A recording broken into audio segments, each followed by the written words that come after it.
အခုမြင်နေရတော့ချမ်းမိသားစုမျိုးနယ်မှာရှိတဲ့ဒီ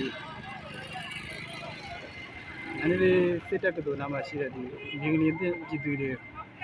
အစားအစာနဲ့ရေတန့်နေပြည်သူချင်းချင်းအမှုရှင်တွေလာပြီးတော့သူကမ်းနေတဲ့ပုံရိပ်ကလေးတွေဖြစ်ပါတယ်အမှုရှင်နဲ့လင်းဒေသပြည်သူတွေကတော့မမျှဘူးဖြစ်နေတယ်အမကျွန်တော်တယောက်ကလာပုံမီးလိုက်ဒီကမှလာတာဝင်နေ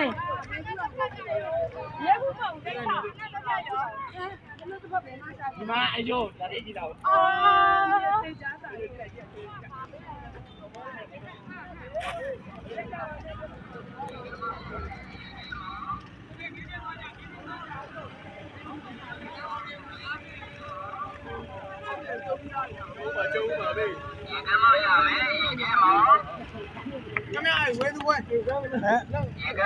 အဲ့ဒီမိတက်ကလားအဲ့ဒီမိတက်ကလူရလားဟုတ်တယ်ကိုကြီး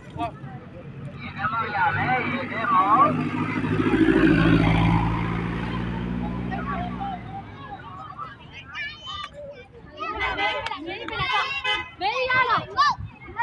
မေးပေးလိုက်လို့မေး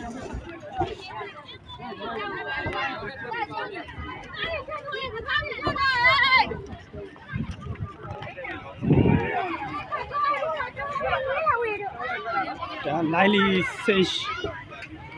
ရွှေရတနာဆိုင်ကဒါစားစာနဲ့ရေတန့်နေလာလူနေတာမြင်ကွင်းဖြစ်ပါတယ်မန္တလေးစေးတက်ကတူနာမှာရှိတဲ့အနေကင်းဘေးချင်းကြဒီမလျင်ဘေးတင်ပြည်သူတွေကိုဥရမ်းနေတဲ့ပုံရိပ်ဖြစ်ပါတယ်